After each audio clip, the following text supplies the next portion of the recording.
Kayak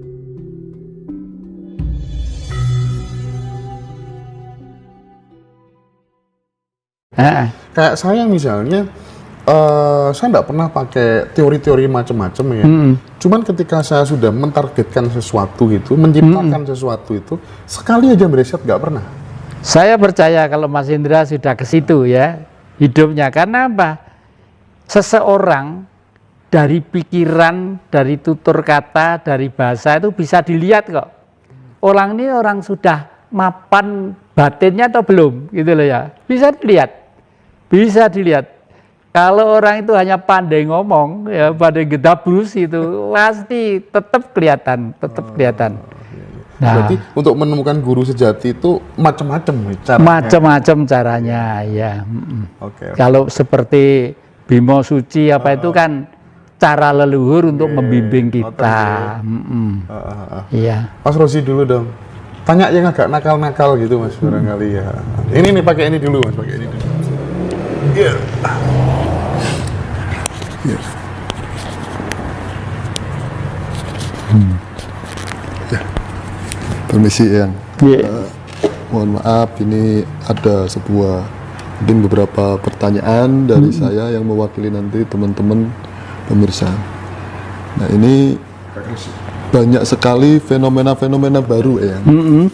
Jadi kadang itu ada orang yang sekarang ini jatuh, tapi mereka kait-kaitan dengan kegiatan orang lain. Nah nyun sewu ini agak nakal ya. Misalnya apa? Misalnya orang jatuh itu lalu menyudutkan profesi orang lain, semisal ya, mohon maaf, purel ya. Ini jatuhnya ini gara-gara purel. Nah, sedangkan purel itu kan juga apa ya? Mereka juga bekerja ya. Nah, ini gambaran Eyang itu seperti apa terkait masalah problematika yang ada di masyarakat semacam ini Eyang? Saya sedikit nambahi ya, jadi yang ditanyakan Mas Rozi tadi intinya orang tuh kan banyak yang ketika dia sudah nanjak ya, misalnya udah bagus gitu, hancur gara-gara dunia malam. Saya ini lagu ini saya terkenal Manggu Purel. Manggu Purel itu sampai dilakukan. Nah, gimana supaya melakukan hiburan, tapi tetap proporsional, nggak sampai kemudian jatuh seperti itu. Itu poin pertanyaan yang pertama. Yang kedua, cara pandang terhadap wanita-wanita dunia malam itu jelek banget, orang justifikasi seolah-olah sudah dikaplingin raka. Bagaimana sebagai orang tua melihat hal itu? Kalau saya pikir secara realitas saja, pada waktu saya masih tugas di Departemen Penerangan, itu kan sering masuk ke tempat-tempat apa ya, hiburan malam, bukan hiburan malam, siang juga buka itu. Misalnya kalau di Surabaya Doli itu ya, di situ saya itu malah justru menangis, meneteskan air mata. Tidak mungkin ada sebab seperti itu kalau kondisi situasi sosial, politik, dan kemasyarakatan tidak sampai dia itu berbuat seperti itu. Pernah suatu saat itu saya itu diboreki sama kakak saya. Ayo, wis gede, luanang anu ngene aja meneng anu ngene. Terus ya saya karena ngomong kakak ya saya masuk ke dalam. Ya orang dua gitu. Tapi saya ajak omong-omongan. Rumahmu mana? Saudaramu berapa? Ibu, ternyata dia itu adalah seorang wanita yang pernah kawin ya, karena dia harus memenuhi ibunya yang sudah tua di rumah dan beberapa anaknya, dia harus satu-satunya jalan mencari duit menjajakan dirinya itu. Nah, kalau menurut saya itu mulia. Mulianya apa? Karena satu tempat itu terorganisir dan terjaga dengan rapi. Karena mereka tiap minggu diperiksa oleh dokter-dokter itu. Ada penyakitnya atau enggak. Tapi kalau sekarang coba lihat, berlagak berukut segala macam, di pinggir jalan berdiri nunggu nunutan mau mobil ke Surabaya, minggir. Itu kan lebih konyol lagi. Kesehatannya enggak terurus, enggak terurus. Saya hanya nangis kalau tahu gitu, itu hanya nangis. Tapi gimana itu treatmentnya supaya hidupnya seseorang itu tidak hancur gara-gara LC, gara-gara purel, gara-gara hiburan-hiburan seperti itu. Supaya nggak hancur gimana treatmentnya? Makanya pelimpahan kesenangan itu terus harus ada, berbentuk misalnya seni ya, budaya seni. Yang jelas saja pada waktu Surabaya itu masih ada Sri Mulat, masih ada ketoprak siswa budaya, masih ini di THR itu orang udah pergi udah ngantuk, ya toh, ngantuk tidur, paginya kerja gitulah. Lah sekarang itu wayang dianggap musrik, dianggap sirik, panggung gitu wong wedok macak gini-gini dianggap anu, waduh itu ya inilah akibat 65 sampai sekarang ini berakibat seperti ini bangsa kita itu, ya. Iya. Jadi tetap intinya proporsional ya. Profesional ya, profesional. Kemudian apa memframing orang dulu gara-gara profesi atau pekerjaan. Iya, lebih baik terkoordinir, terawasi kesehatannya dan keamanannya toh daripada liar. Kalau udah liar ya itu, waduh. Tapi kadang itu ada multi tafsir. Pekerjaan kan tidak hanya satu. Kenapa kok mereka lebih cenderung memilih sebagai, mohon maaf, wanita penghibur yang sebut tadi menjajakan diri. Nah, itu kan kadang ada opini semacam itu. Nah, itu seperti apa ya? Ya mungkin dia mau jadi tukang batu nggak kuat ngangkat botol ya, mau jadi tukang jahit nggak kuat beli mesin jahit ya. Padahal yang di rumah harus makan, harus sehat itu. Jadi nggak mungkin mas. Manusia secara sadar untuk niat ingsun hidup menjadi itu pasti tidak akan mungkin. Ya karena di dalam tubuh manusia itu saelek-elek menungso masih ada sinar Tuhan tadi itu. Iya. Okay. Kadang juga gini ya, mereka itu kan saling mengecas ya. Contoh keluarga si pengunjung semisal. Kalau nggak ada kamu, mungkin suami saya nggak akan ke sana. Nah, sebaliknya Eyang berdalih, mungkin dia tidak bisa kerja lain kayak kuli batu atau apa, itu adalah option. Nah, ini yang terjadi di masyarakat seperti itu. Akhirnya kan menjadi sebuah polemik. Seolah-olah orang yang dijas merah tadi itu memang itu pekerjaan yang tidak benar. Gitu. Nah, yang jadi masalah, landasan benar itu seperti apa? Dasar benar itu seperti apa? Benar itu relatif mas, jadi asal tidak ada beban yang berdampak negatif, ya itu benar. Ya, misalnya saya ngomong-ngomong dengan sampean, kalau ngomong-ngomong saya itu menipu sampean, berarti berdampak negatif, ya itu ya. Kemarin melihat viral, ada seorang ibu terpaksa mempunyai anak satu, tiap hari itu makan apa? Makan daun ketelo digodok mas. Karena tidak mampu beli beras, coba. Di salah satu pulau di negara kita, kurus ibunya. Jadi kalau pagi itu godok godong telo mas, terus anak yang kecil itu dijejel-jejel. Aduh, saya lihat itu nggak sampai hati seperti itu. Nggak pantas lah.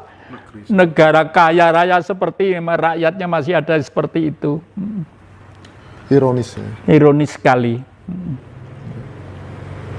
Nah, tapi di dalam kondisi masyarakat memang masih banyak yang ekonominya seperti itu ya. Yang saya ingin dengar wejangan dari Eyang Jati, bagaimana mereka tetap bisa bergembira, tetap bisa bahagia meski kekurangan uang, ya nggak punya pekerjaan tetap. Gimana rumusnya, seperti apa ya? Rumusnya sistem pemerintah negeri ini harus dirombak secara revolusioner, ya tadi itu. Hanya dipimpin oleh seorang raja saja. Nanti itu akan kembali ke sistem bagaimana Majapahit berkuasa. Majapahit di bawah kekuasaan Tribuana Tunggadewi, ya itu pengaruhnya pernah jaya selama 341 tahun. Itu Tribuana Tunggadewi itu cucunya Kendedes gitu ya. Sampai mendapat gelar Tribuana Tunggadewi, Tri itu tiga, Buana itu jagat, Dewi itu wanita. Seorang wanita yang mampu menyerap energi makrokosmos di dalam tubuhnya, sehingga beliau sebagai seorang raja kokoh, kukuh, dan kuat dan bijak. Karena cantiknya, karena bijaknya, karena cerdasnya, karena budi luhurnya seperti neneknya Kendedes, makanya dikonotasikan sebagai Kendedes. Kendedes sendiri tidak pernah jadi ratu, itu cucunya, ya. Lalu menjadi seorang dewi di Majapahit, dan memulai masaknya adalah di Singosari. Setelah Majapahit berdiri, supaya Majapahit itu bisa langgeng sistem kekuasaannya sampai 341 tahun, diadakan sekolahan supaya Hanggabaya, menteri-menteri dan pemuda-pemuda dan perwira-perwira itu cerdas. Sekolahan ini namanya Candi Palah, yang sekarang terkenal dengan Candi Penataran. Itu. Iya. Nah, ya, Jati pernah nggak bertanya kepada ini, karena banyak ini yang pengen tahu sebenarnya nanti itu prediksinya yang Jati. Barangkali mungkin bisa bertanya kepada guru sejati atau apalah. Pemerintahan saat ini nanti kira-kira masih akan berkuasa lagi apa enggak? Atau bahasa lebih konkretnya, PDIP masih akan tetap memimpin Republik ini apa enggak kira-kira? Atau ya, apa? Saya kemarin melihat viral ada seorang tua, umurnya tuh 133 tahun, wanita. Sudah tidur aja begini. Tapi ini saya ngutip wawancaranya wartawan pada beliau loh ya. Bukan saya ini. Ditanya sama wartawan atau apa, bagaimana siapa yang menjadi presiden nanti? Loh, dia tuh jawab itu ke siapa? Anies katanya. Anies gitu. Loh, saya sendiri ya loh. Padahal beliau mungkin nggak pernah nonton TV. Nggak pernah nonton TV, udah tua, tidur 133 tahun kok. Ada viral di YouTube, ada itu. Terus bagaimana dengan Prabowo? Prabowo nggak jadi. Bagaimana dengan Luhut? Nggak jadi, nggak akan jadi. Semua di tahun nggak jadi. Bagaimana dengan Jokowi? Saya nggak seneng kok dengan Jokowi. Loh, nggak tahu kok dia bilang gitu, saya nggak tahu kok. Padahal nggak mungkin kenal loh, nggak mungkin lihat TV, nggak mungkin HP. Tapi yang jelas ini, MH Ainun Nadjib yang tahu ya, dia pernah bilang gitu, 2024 Indonesia itu mulai mendapatkan pemimpin yang lumayan, cukup lumayan gitu. Terus di sisi yang lain gini ya, kita tahu waktu SBY dulu jadi, seolah-olah kan dia dikuyo-kuyo ya, sama kadernya yang Jati, dikuyo-kuyo. Nah sekarang Anies ini nasibnya, kalau saya lihat ini ada kemiripan seperti zaman SBY dulu, dikuyo-kuyo, yang mau KPK lah segala macem lah, selalu di framing dengan buzzer RP gak karu-karuan.